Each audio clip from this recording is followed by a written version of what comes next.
Well, good morning. It's been a while since I posted a video, so I thought I'd put together one this morning. It's Tuesday, May 7th, 2024.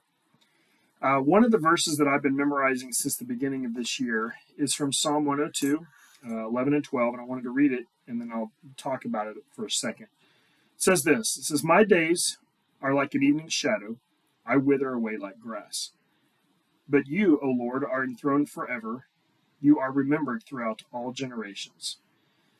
One of the things that Juliet and I like to do together is go to cemeteries so a lot of times on the weekend and just walk around. And it sounds kind of strange, but something that we do, something that she really loves to do.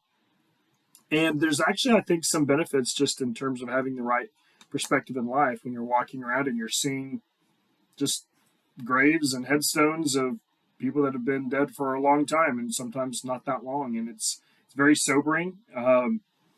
But it does kind of put in perspective life for sure. And one of the things I learned from this verse is that I'm here today, but I'm gone tomorrow. All of us are that way. That we put so much effort into our life, and we think about our life and what we want to accomplish and what we want to experience and things we want to do, and those are all great things. And God wants us to work hard. He wants us to enjoy life. He wants us to make the most of every opportunity. But I think there's just that reality that I'm here today, but I'm gone tomorrow. All of us are going to experience death, and all of us are going to experience pain in our life, and it's and life is fleeting. It's not going to stick around forever. And people work really hard to um, to make sure their name is remembered and make sure that they accomplish things. And we all want to feel like our life meant something. But I think we have to start with the reality that we are temporary on this earth. Our souls are eternal because God made us that way, and we will spend eternity with Him if we know Jesus. But I have to first realize that I'm like an evening shadow, and I kind of read that and I go, what does that mean? That my days are like an evening shadow. I think it's because if it's dusk and it's the day is ending, and you might see a shadow on the ground, but then as the sun sets and it gets darker, you just don't even see the shadow anymore. That's how I'm interpreting it. And it says, I wither away like grass. I'm I'm dying. Every one of us is slowly dying, um, and that doesn't obviously sound super encouraging this morning, but I think it's just the reality that you know I'm temporary on this earth. And I think it's important that we see these things in light of who God is. And it's really the second part of the verse that I want to focus on. And it says, "But you, O Lord, are enthroned forever." And why that I think is important, and what it means to me is that God doesn't just exist. He's just not this God who has always been and always will be, but he's more than that. He is enthroned, which means he reigns forever. And look at that in comparison to me, that I'm just like a piece of grass that withers, and I'm just one of many people that God has made on this earth throughout history.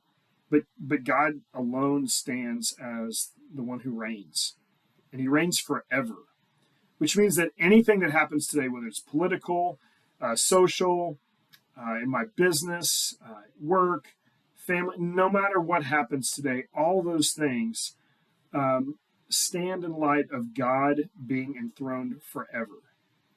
And that's very humbling, but it's also such a great reminder of who's in charge in life, and that is God.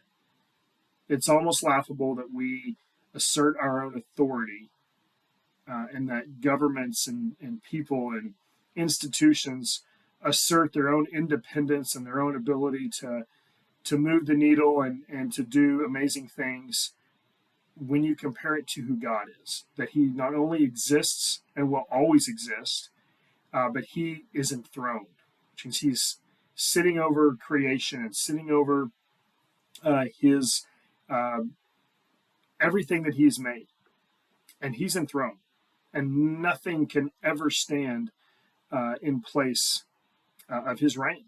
Nothing will ever conquer him. He'll never be defeated. It's not even close. And also that he is going to be remembered throughout all generations. And I think that's a really good, there's an application there for me, is that, do I want to make my name great? Is it important for me that I make my name great? And sometimes I feel insecure and I go, man, will God even, or will anybody even remember things that I did? Emails that I sent, and, deals I tried to sign, or things I tried to accomplish. And I realize my insecurities sometimes just take over. And then I stop and I realize I'm trying to make my name great. I'm trying to make my name remembered. And it's just not going to happen. Not in the long term. It won't. And that's not even a goal that I should pursue. I want to serve God, but ultimately I want his name to be remembered. In my sphere of influence, I need to make sure that I am helping other people remember him from generation to generation. So I want to assist in that process. And I think that's really what we're called to do when we look at the Great Commission. We are to tell other people about Jesus through our words, but through our actions. We are supposed to exhibit character that reflects who he is and points people to Jesus. Because in the end, and this is something I read this morning in Hebrews, where Jesus is the author and perfecter of our faith. Okay, he is the beginning of our faith. He is the one who perfects our faith, and he is the one that served as an example to all of us, who endured suffering, and in the end, Jesus was put at the right hand of God because he was faithful and because of who he is. And I want to be part of that process. I don't want to be remembered myself. I want Jesus to be remembered. So, something to think about this morning. Hope you have a great day. Take care.